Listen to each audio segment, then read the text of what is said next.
kepentingan ekspor, sobat hebat juga menyiapkan dokumen perizinan. Bagaimana cara mengeceknya tadi sudah saya sampaikan. Silakan masuk ke laman websitenya INSW ya, atau LNSW sekarang ya, LNSW. Di situ ada tombol Inatrade ya, kalau nggak salah Inatrade ya, atau HS ya. HS itu Harmonized System ya, teman-teman bisa nanti cari, tinggal di browse aja ya. Misalnya ekspor apa, kopi ya, tentunya di situ nanti kelihatan ya, kopi itu butuh apa sih perizinannya. Tentunya butuh perizinan ya, misalnya dari karantina ya. Dan itu memang harus jalankan ya, harus dipatuhi, harus disiapkan ya sebelum ya mengirim barang ke luar negeri. Ya teman-teman. Atau kalau teman-teman sobat hebat tidak ingin repot ya, bisa menggunakan jasa PPJK ya. Jadi sobat hebat sebagai eksportirnya, nanti yang mengurus pemberitahuan pabean ya adalah PPJK. PPJK itu apa? Pengusaha pengurus jasa kepabeanan ya, atau biasa disebut juga broker lah gitu ya, customs broker ya. Dia sudah ahli di bidang kepabeanan sehingga bisa menentukan nomor HS ya, bisa mengisi PEB dengan baik dan benar ya. Tapi tentunya kalau teman-teman sobat hebat juga bisa mengisi sendiri, tentunya akan memperingan cost-nya ya, karena menggunakan jasa customs broker ini ya tentunya ada cost ya, ada cost. Tapi untuk awal-awal ya bisa ya menggunakan jasa custom broker ya. Nanti custom broker atau PPJK ini yang akan mengisi modul PEB ya. Itu ya teman-teman. Kemudian di dalam sudah dia mengisi modul PEB ya, di sini akan mengirimkan data ya, akan mengirimkan data ke Bea Cukai ya. Nah di Bea Cukai ya itu ada sistem yang namanya INSW ya teman-teman. Ini sistem pengolahan data ya, yang mengolah ataupun memproses tadi dokumen PEB secara elektronik ya, dicek perizinannya oleh komputer ya, oleh sistem Indonesia National Single Window ya. Jadi kalau perizinan tadi misalnya kopi membutuhkan perizinan dari karantina ya, tidak ada perizinannya, maka dokumennya menjadi dokumen reject ya, atau ditolak ini ya sobat hebat ya. Jadi pastikan dulu dokumen perizinannya sudah ada. Begitu juga selain dokumen perizinan ya, sistem akan mengecek ya pembayaran pungutan negara ya. Untuk barang ekspor ya ada yang namanya bea keluar, tapi tidak semua ya. Bahkan sangat sedikit sekali yang wajib bea keluar. Tadi saya katakan hanya untuk sumber daya alam atau mineral ya, sumber daya alam mineral, dan juga untuk produk-produk CPO ya. Jadi sebagian besar ya, mayoritas dari barang ekspor itu tidak membayar bea keluar ya. Di sini dikatakan juga selain bea keluar ada yang namanya PPh pasal 22 ekspor. Jadi ada juga PPh pasal 22 ya. Jadi terkena juga pajak penghasilan. Ya.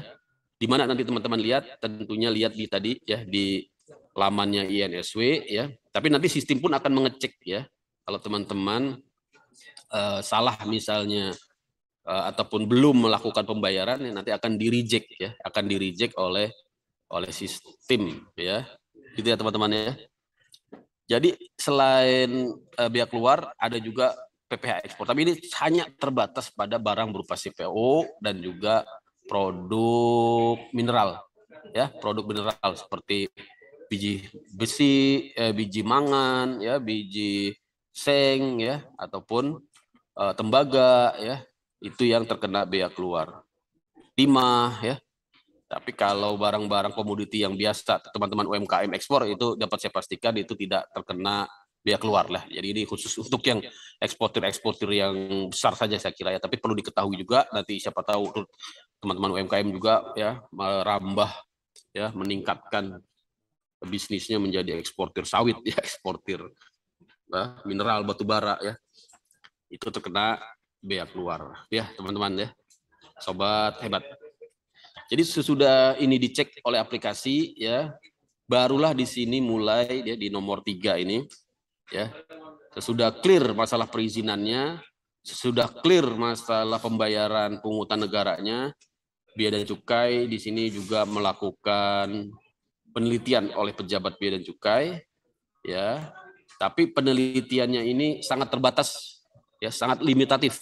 Kenapa? Karena sebagian besar ekspor itu dilepas, istilahnya masuk jalur hijau, ya, jalur hijau. Jadi jalur hijau itu ya tidak diperiksa fisik. Kita lihat di sini ya, tidak diperiksa fisik, ya. Jadi pemeriksaannya hanya pemeriksaan dokumen saja, tadi ya, dokumen perizinan dan dokumen pembayaran, ya. Selebihnya tidak diperiksa fisik atau istilahnya jalur hijau. Tapi ada pengecualian, ya, beberapa jenis barang ekspor memang diperiksa, ya, sobat hebat, ya. Diperiksa misalnya karena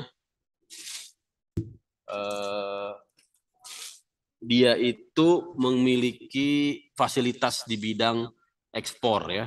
Itu jadi sangat sedikit saja. Hanya yang memiliki fasilitas. Justru yang memiliki fasilitas apa? Fasilitas pengembalian bea masuk ataupun fasilitas impor sementara, ya. Nah, impor sementara. Jadi dia tadinya barang impor, kemudian diekspor kembali. Nah, itu biasanya diperiksa secara fisik, ya, untuk memastikan benar nggak barang ekspor ini sama dengan barang impor. Jadi pada umumnya, ya, sebagian besar mayoritas barang-barang ekspor itu tidak diperiksa secara fisik, ya. Atau yang terkena nota hasil intelijen, ya, sobat hebat, ya. Jadi Bea Cukai punya intelijen, ada informasi, oh ini barangnya, ya, berbeda dengan yang diberitahukan, ya. Ada barang lartasnya di sini, ya. Misalnya ada rotan, ya, rotan itu dilarang, ya. Ada benih, ya, lobster, ya, itu juga kan dilarang, ya. Atau bahkan ada narkotikanya, gitu, ya. Atau ada bahan peledaknya, ya, yang itu tentunya, ya, tidak, ya, jangan sampai lah, ya, sampai ke sana. Tapi ya teman-teman perlu tahu juga ada kadang-kadang kejadian seperti itu, ya. Nota hasil intelijen, akhirnya barangnya diperiksa fisik, ya, ditahan.